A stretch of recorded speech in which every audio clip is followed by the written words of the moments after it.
It's Nolan.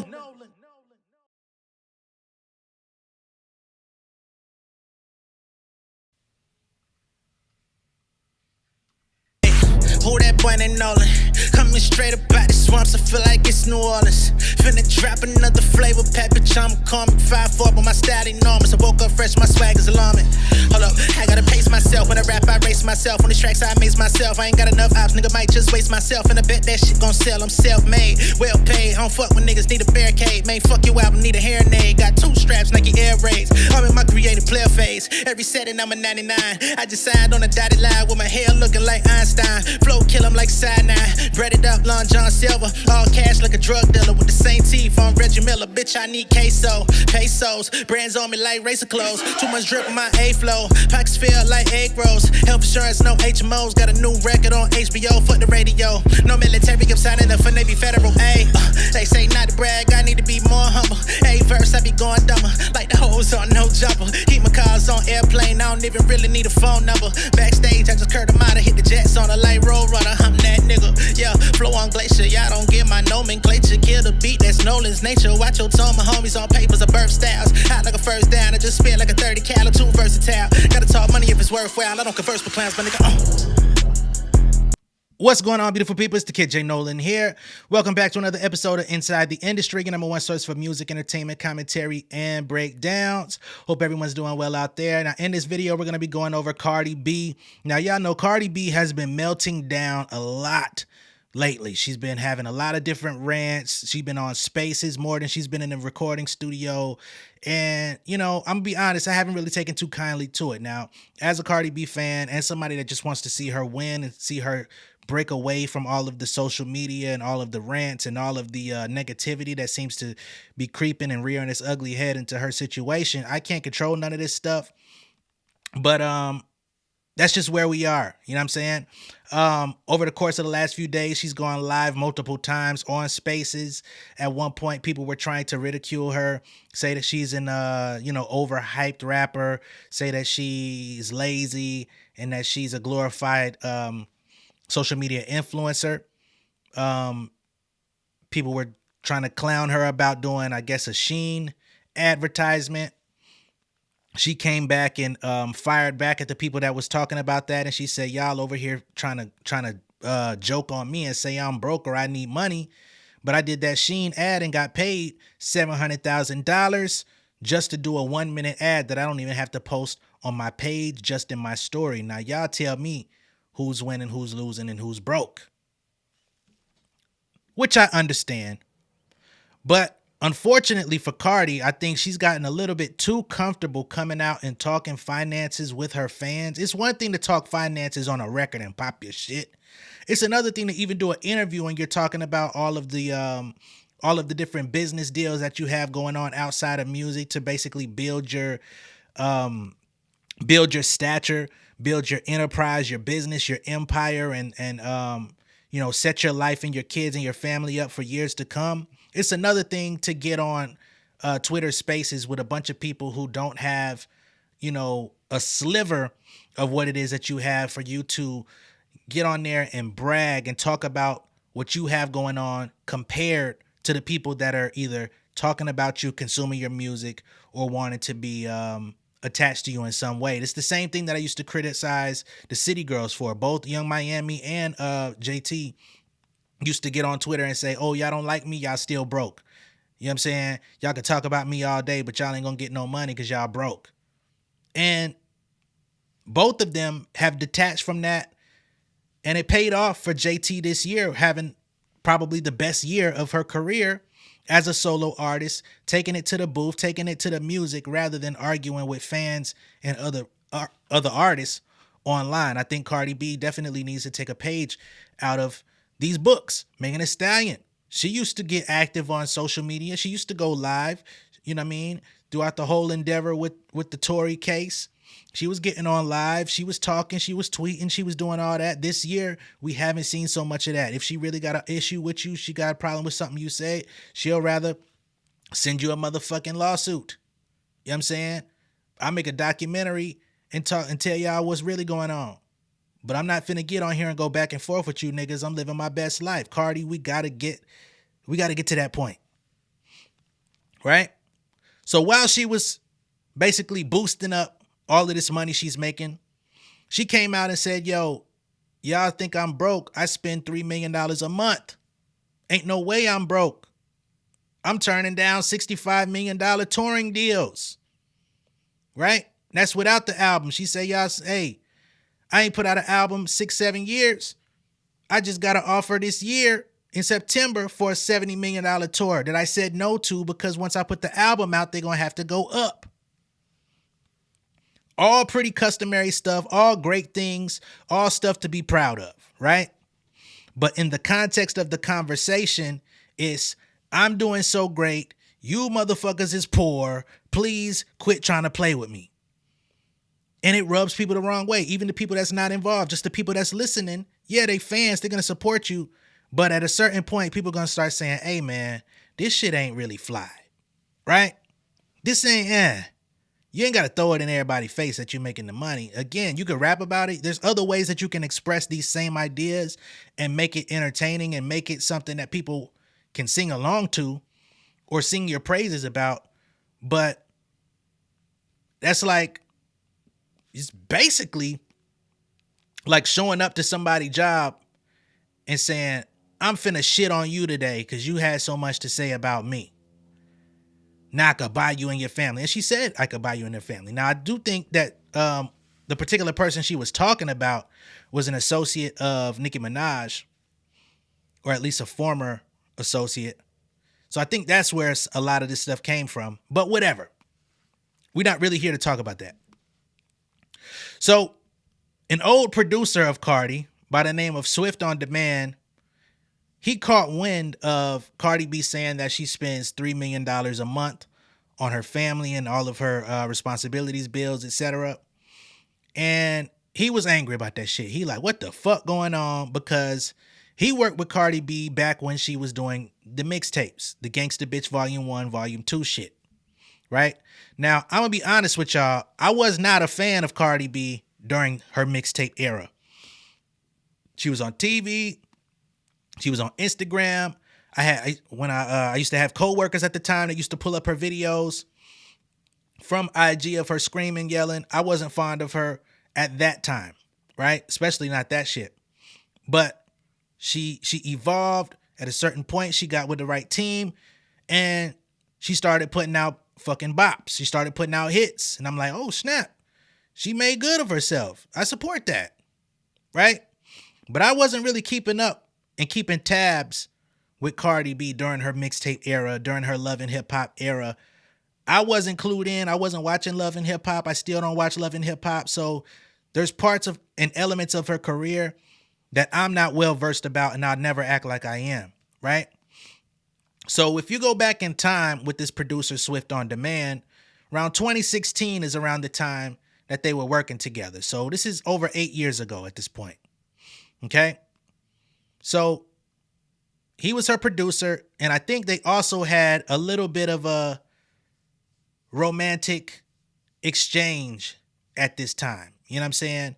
I'm not going to say I'm not going to say he was her boyfriend, but they on the show had a little something, right? Because I'm looking back. I had to go back and look and see who the fuck this guy is. And I found a couple of articles. They say, who is Swift, Cardi B's producer on Love and Hip Hop? This is dated back to 2016. They say in Love and Hip Hop episode, Get It Poppin'. She gets angry. I don't know who the fuck Jay is. Jay gets angry with Sophie Green. Cardi B gets mad at her producer, Swift. While working together at Real Life Studios in Harlem, Cardi B finds out that Swift, who kissed her the last time they were in the studio, has a girlfriend. Swift knew that Cardi was eventually going to find out about his quote-unquote wifey girlfriend, Asia, who lives in London, but he didn't want it to go down the way that it did. Cardi saw a text that Asia sent Swift, and it didn't paint a pretty picture of Cardi, right? So this is going back in time. Furthermore, in the second article, they say, while listening to a beat and getting some good ass ideas, Cardi then records the ideas of her trying to come up with some music, and she records like a voice memo using Swift's cell phone, right? They say, if you think Swift is a dummy for lending Cardi his phone, you're right. While recording her idea, she sees a message from quote unquote wifey, a woman who turns out to be Swift's girlfriend for 2.5 years. Cardi says she would have been fine with Swift having a girlfriend, but the woman Asia, who lives in London, is talking smack about Cardi, and she doesn't even know her. It's definitely not the way Swift wanted Cardi to find out he has a girl. One of Asia's texts accuses Swift of glorifying hoes, right? And describes Cardi's lady parts as being stretched out. So that's going back in time. This is going back into Love and Hip Hop era. And we see she had some sort of dealings with this producer outside of just producing, which I think is part of the reason why homie feels so strongly as he does today, right? So he sees that she says she spends $30 million a month. He feels some type of way. Looks like somebody may have sent him the article or an article covering this. So then he reaches out to her via IG. This is on the left side of it, right? He sends her an article from World Star. Cardi B says she spends $3 million per month. He jumps in and says, when I see stuff like this, all I can remember is you saying, Swift, don't worry, I got you. After that phone call when you got with dude. And dude presumably would be Offset, right? So they was doing what they was doing. They little 1-2 back in 2016. He was producing, right? She was making joints. They did a couple mixtapes. And this is before Cardi got with QC. This is before Cardi got with Atlantic, which is a very key element to this conversation, right? So she gets with Set, and Cardi still assures him, don't worry, I got you, right? He says, you even got upset with me for saying, don't forget about me. And I'm pretty sure you taking care of people that had nothing to do with your success. Once again, I am happy for you though. Keep shining. By now, I thought you, let me see what the hell else he's saying. I thought you what? Okay, so he says, I thought you would have moved a muscle to help me out a bit. Just had to get that off my chest. So he's still feeling some type of way. Because to my knowledge, this producer does not produce for Cardi B any longer, right? He's out the circle. He's out. In every way that you can imagine, he's out, right? So then he comes out with a PSA. He says, PSA to all my youthful producers, songwriters out there. Make sure your paperwork is put together right before working with any artist, because things like this can happen. And you'll be the one fucked in the end. This industry is filled with fake. Nobody got you but you in the end. My advice to you. Thankfully, I'm a smart young man who does my research and receive what I do, but I am owed way more than what was given, and this is the response I get. Okay?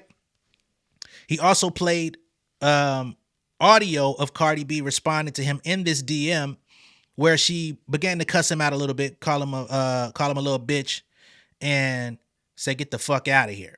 All right? That's basically the gist of it. I'm going to actually play more audio of Cardi, so we're not going to just harp on that, because there's way more. She went on Spaces to break this whole situation down. But as you can see, she also jumped in his comments. She says, and please tell them how I have given you my lawyer's numbers and all my manager's numbers from new ones to old managers. You are upset because our first manager, Shaft, put you in a fucked up deal that my own managers tried to help you get out of, mind you.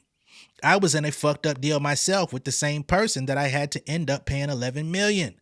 I even had Offset trying to help you with your paperwork. I told you millions of times I got no control of the mixtapes that you worked on because it's under our old manager label, not Atlantic. A grown-ass man counting my pockets by social media, talking about people I'm taking care of. Okay? So he's coming to her and he's like, you spending all this money, you taking care of all these people, but you ain't never looked out for me. A producer she hasn't worked with in nearly 10 years. Okay? But they used to have a little something, and I'm guessing maybe some people got in his ear like, man, you used to deal with Shorty, you know what I'm saying? Why she ain't never looked out? Why she don't never do this? Right? So Cardi B then hops on Twitter Spaces and she starts airing out everything. Right? Because she's like, you think you're exposing me? All right, nigga, you ain't exposed nothing, but let's get to the real problem. So let's go ahead and pull up what Cardi B had to say. All right, so listen up, y'all. So let me tell you about this bitch ass nigga that fake acting like he's fucking exposing me, and how like nigga, you need to fucking grow up and get your shit together, right? So listen up, right? Listen up. Let me tell you how this shit go.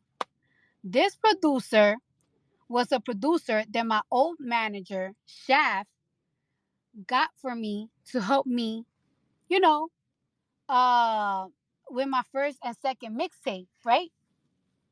So this guy helped me with my first and my second mixtape.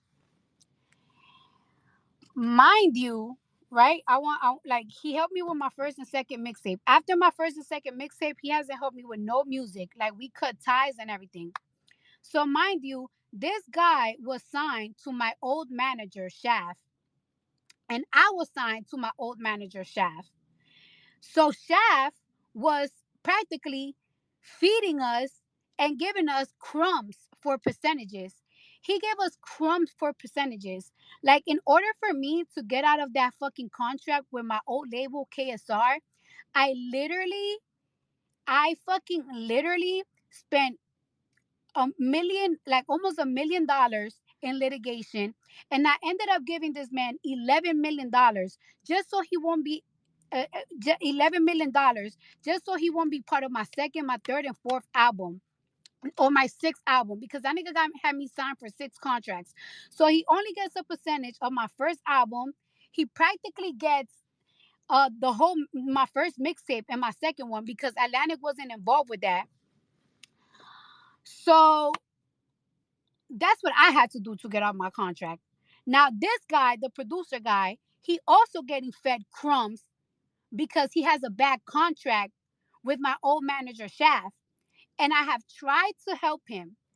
I have a manager that he's cool with Shaft, and that manager been trying to to make Shaft change his contract, but you know the nigga just not going to do it. I have gotten mm, Offset to talk to Shaft. Shaft don't give a fuck. He's greedy. He robbed both of us in the first place. And then I told the guy, "Hey, listen. The only way I got my way with this nigga is that I sue him. If you're gonna sue him, then go ahead and do it. I have he can't deny that I have given him both my lawyer's numbers, my old lawyer, my old lawyer, and the one that I use now. I have given my old manager number, this manager number, and it's like, oh well, you need Atlantic to do this and that, and I keep telling him like Atlantic don't have nothing to do with the first mixtape, and the second mixtape I gave a big percentage to Shaft, so he won't be on my fucking thing, on my fucking on my albums. And either way, so your percentage don't got nothing to do with me because I wasn't owing my first mixtape or my second mixtapes. I own my albums that you're not a part of. And it's like, yo, I have been trying so fucking hard to help this nigga, but unfortunately, I cannot do anything. Like, I can't do nothing. I can't do nothing. I don't even, I know for a fact that Shaft makes money off my mixtape, my first and second, and I don't even ask him for it because it's chump change to me. Now, if you want the chump change, go sue that nigga. You need to go and sue him because I don't own them shits. Now, you hitting me up and you're telling me that I'm taking care of people that don't have nothing to do with my success. First of all, the only people that I help are my family and my friends. And when I help my friends when they really need something. Because one thing about my friends, my day ones that strip with me, that been with me, my day ones that fucking was that was fighting with me, that was jumping bitches with me. One thing about them, they don't ask me for nothing unless they really need it. And when it comes to my family, they barely ask me for shit unless they really need it. I want to take a quick little pause for the cause, right? Because she actually made some really good points about the situation, right? So if she signed to this little Ricky Dink underground label, and I don't want to go in on this Shaft person too much because I have associates that are um seem to love him, right? So this is where things can get a little tricky. You know, you don't want to besmirch people that's close to people you rock with. But he put them in a fucked up situation, right?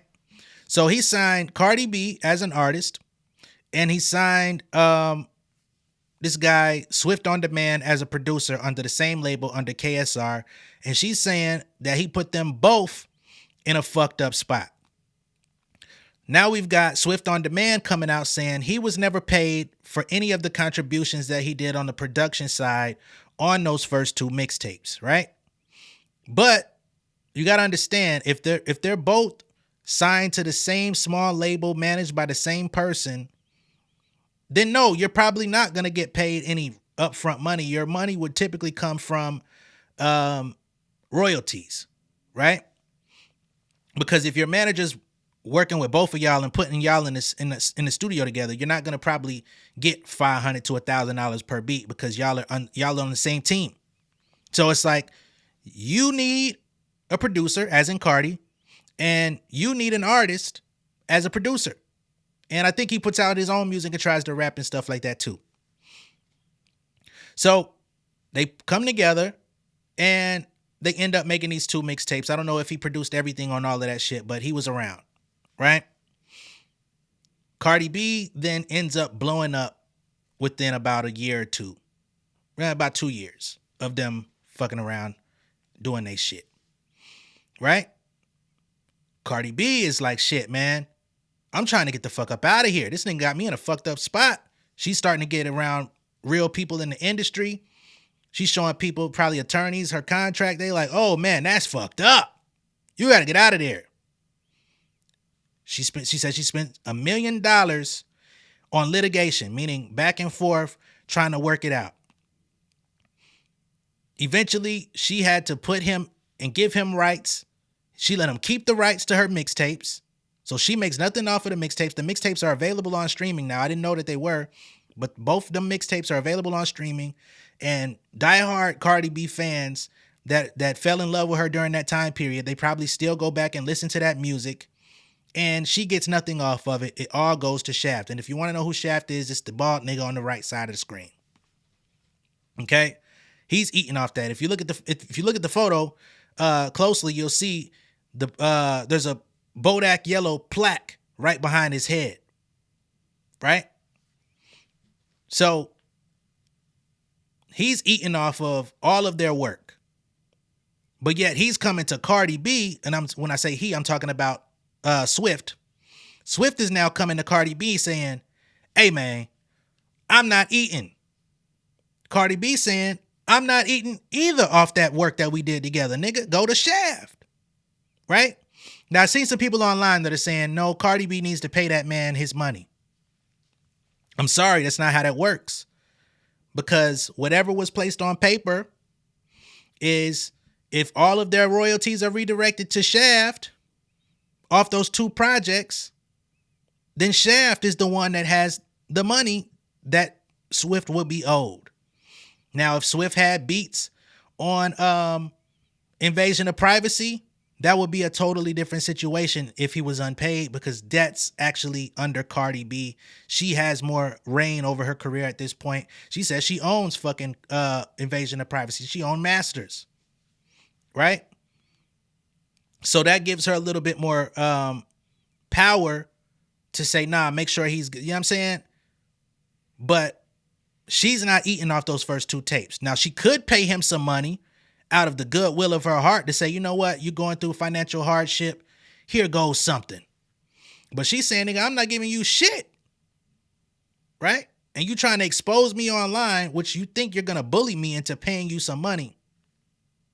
I'm not doing it. I'm actually, in a lot of situations, I would side with creators. But as I've gotten older, as I've evaluated the industry for what it really is, sometimes niggas got to just accept accountability for catching a raw one. You know what I'm saying? And you can find yourself in a bad space, but you still got to figure out how to get yourself out of it. If he hasn't lawyered up, if he hasn't gone through the proper steps to try to do what he needs to do to get out of the contract with Shaft, or get the money he's owed from Shaft from fucking him over, but yet he wants to try to come at Cardi B like she owes him something, like he's signed to her directly, to me, that's a problem, right? So he got to accept responsibility for himself, for fucking up. Cardi B had to pay handsomely to get out of that situation.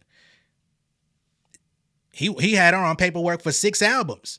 And as we can see, we still don't even got a second album from her. So she damn sure did right by getting out of that motherfucker. Because he would have her working till she's 70 years old at the rate we going. But let Cardi B get back to her shit, okay? And then on top of that, you're looking at posts of the things that I spent. Oh, she spent about $3 million a month and shit. Yeah, nigga. You think yeah. Cause I have a lot of expenses. I own 2 properties. I have lawyer fees constantly coming left and right. Then on top of that, I have 24-hour security in my home. Drivers. I don't drive. So I have 24 hours drivers, my nannies, my kids. And it's like you out here talking about my assistants, my house management. Like, and you out here looking at what I fucking do. And it's like, oh, wow, you out here taking care of people that wasn't there for the beginning. I already did my part with you. I already did my part. I don't owe you shit. Let's be very fucking clear. I don't owe you shit. I told you, yes, that I might work with you in the future. Unfortunately, I haven't worked with you in the future because I just don't like your sound anymore. I don't like your sound. I don't like your fucking music. I don't like your beats anymore. Like, yes, they were cool when I first started, but I just don't like them anymore. So I don't know what to tell you. You want me to use one of your beats? I don't like them. Sorry. I don't owe you nothing. You're a grown ass fucking man. When that nigga put me in a fucked up contract, what I did, I sued him. Because he the ones that owe the mixtapes. The mixtapes that you worked on. And I keep telling you this shit. Then you are here acting like you're exposing me. You're not exposing shit.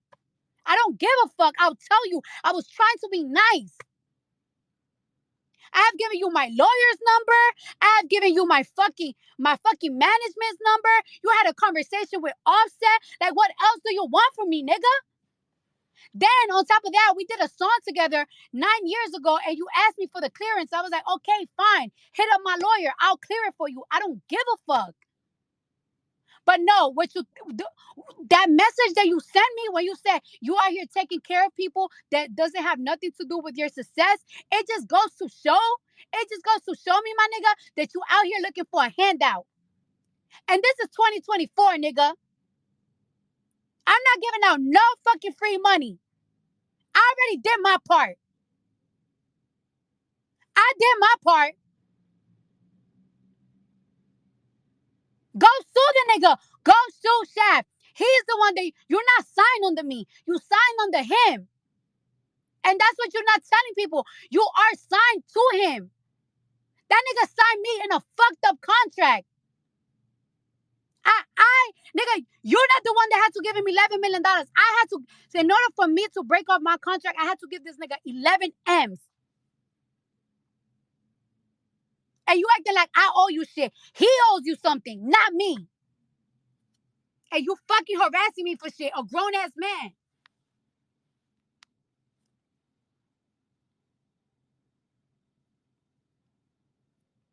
And I try to be nice all these years. Now, nigga, fuck you. Now you made an enemy out of me on some real shit. Dead ass. I don't owe you anything. The fuck? Grown ass nigga pocket watching me. The shit. Why you pocket watching me for? Oh, you were supposed to help me out, nigga. I don't supposed to do nothing. I try my best to help you out. I'm not Shaft, the nigga that you signed to, and I have messages. You can't say that I ran from you. You can't say that I don't give you advice for shit. You can't say nothing.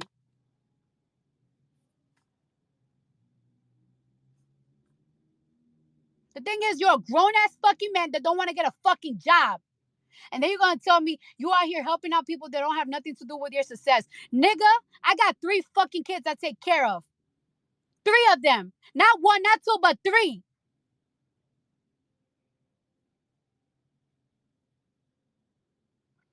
Oh, you taking care of people that didn't help you with your success. You mean the people that birthed me, that made me, like my parents? You mean them taking care of, like, who? My family, the ones that used to wipe my ass when they used to babysit me, my grandparents. That's what you're talking about? The fuck? The entitlement. That shit fucking pissed me the fuck off.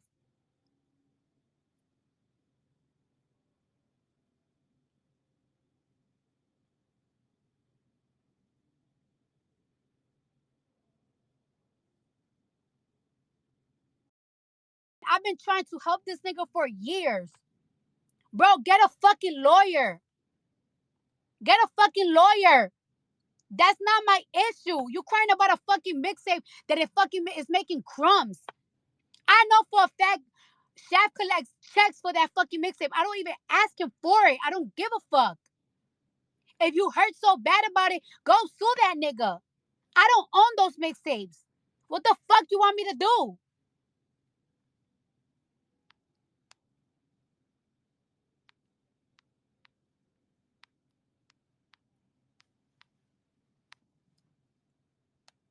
That shit got me so mad. Did y'all read when the motherfucker said, "Oh, you out here helping out and giving handouts to people that didn't help you with your success? Like who, nigga? Like who? Like who? Bitch, those fucking mixtapes came out 9 years ago. How many times do I gotta tell you go sue Shaft? Sue Shaft. I sued the nigga. I sued him. You ain't signed a deal with me. I'm not in your contract. Yes, I told you I was gonna work with you again. Guess what? I haven't, because I don't like your fucking beats. I don't like them. I don't like your music. It's not gonna do nothing for me. I don't like them anymore. Sorry, I was trying to be nice and avoid that, but I have to tell you, I don't fucking like it. Shit is fucked up. Grown ass nigga, bro. You're mad. You're fucking mad. There's so many new artists that you could lock in. There's so many new artists in New York fucking city. There's some that they are doing drills. They are doing all these different music. Look at a producer. You're a producer. Cash Cobain is a producer. Go lock in with these young new artists, bro. The thing is that you keep chasing something that is not going to happen. I'm not gonna work with you again. And now I'm never gonna work with you again. Get out your fucking ass. Be a grown ass man.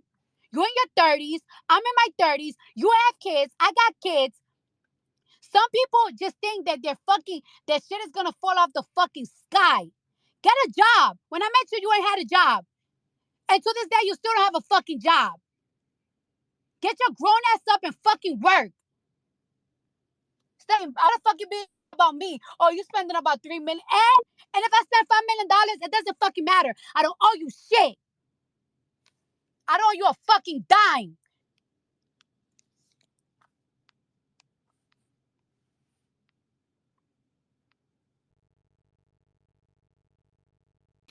All right, y'all. That's Cardi B. I don't disagree with her here.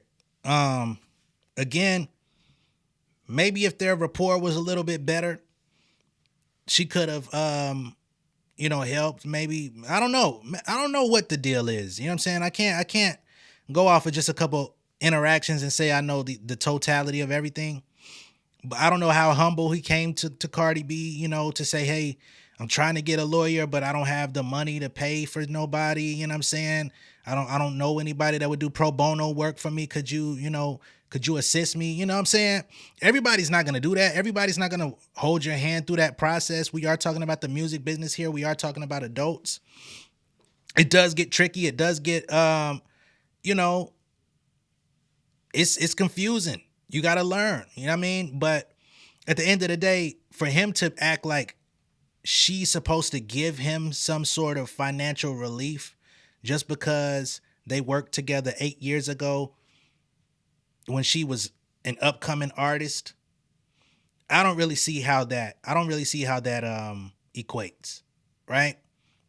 I don't know how much money he made off of Love and Hip Hop during his time on there, but I would think they got on that show because of Cardi B. If he's on the show because of her personality and everything that she was doing, and he just happened to kind of be tagging along, and I mean, it all worked out.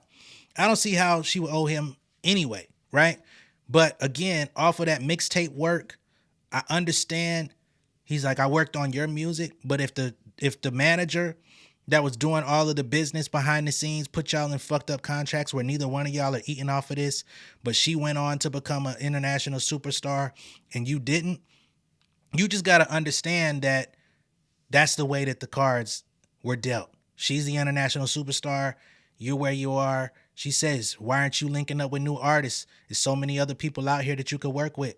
You know what I'm saying? I'm not interested in your beats. And as you can see, he was not involved with invasion of privacy. So clearly she moved on from his sound. He's not the producer that produced Bodak Yellow. So it's not like he's responsible for her biggest hit or anything like that. So I feel like she's very valid in what she's saying, although it may not sound the greatest and may not make him feel the greatest. I don't see where he really has a leg to stand on. She said, nigga, go get a fucking job. Go, you know what I'm saying? If it's not working, get a job, or until it begins to work, get a job. And I honestly, I got to be honest, that's how it is. You know how many people come up together, working in the same studios, you know what I'm saying, collaborating, putting ideas together, and then there's just one person out of that group of folks that just, they have the favor, they have God just chooses them, shines that light over them, and it's not their responsibility to make sure that the entire collective gets on, right? Now, depending on how close y'all are, depending on how, you know what I'm saying, I don't think this is like a TDE situation, right? Everybody's in a fucked up situation. She's just trying to blow up so I can buy myself out and move on with life. That's not what we're dealing with here. And it happens every day. You know, there's people that I know in my city that were dope artists and it just didn't work out. There's others that we used to do the same open mics and do all this stuff, and they have gone on to, you know, become associates with people in the industry, get deals. One that I know in particular, Sunny MF, you know what I mean? She's working with Issa Rae. She's doing a lot. She's doing a lot of the soundtrack music for Issa Rae shows and stuff like that. Like, I can't be like, oh, we was on the, you know what I mean? You got that. You should throw me a opportunity to come right. It's not how it goes. Not if y'all ain't locked in like that. Plus, again, y'all had some romantic dealings. I'm sure Offset wanted her far away from his ass. I'm not finna let you keep working with the producer that you was, you know what I'm saying, had some sort of relationship with. Why would I want that? We find you some new producers. So this is a situation that you just got to get it how you live. And if you really want something out of the situation, you're going to have to step up and figure out how to go get it from the person that really owes you the money. Not just because she went off to make money. It's not how that goes. All right. Let me know what y'all think of all this down below in the comments. Be sure to like and share this video. If this is your first time seeing me on YouTube, go ahead and subscribe to the channel. Become an insider. I will catch y'all on the next one. All right. Much love, respect, y'all. Peace. Yeah, king of my city and cul-de-sac. Coming out swinging like soldier rag. Leading my people like quarterback. Boy, I study this shit, I'm an almanac. Had to get up and grind. Knowledge is booming, I'm here to apply. Came with the chip and the dip, it just single the mind. We finna do more than survive. I need my check. Spinning the block for the Gouda. We hitting the jeweler to flood out the net. We don't do beef for computers, I'm straight out the sewer. We come when you rest. Niggas be looking perplexed, so keeping my foot on their neck. No map, I trust my gut for the quest. With drama, I'm fully abreast. I was ready for years and they died of me. All of a sudden they tell me they proud of me. I been dropping these haters like calories. Cross them out, I came back with some boundaries. Stand for my honor, but too raw, no corner. Packing the stick with a drummer. Wanna catch my bad, won't fumble. I done came too far to be humble.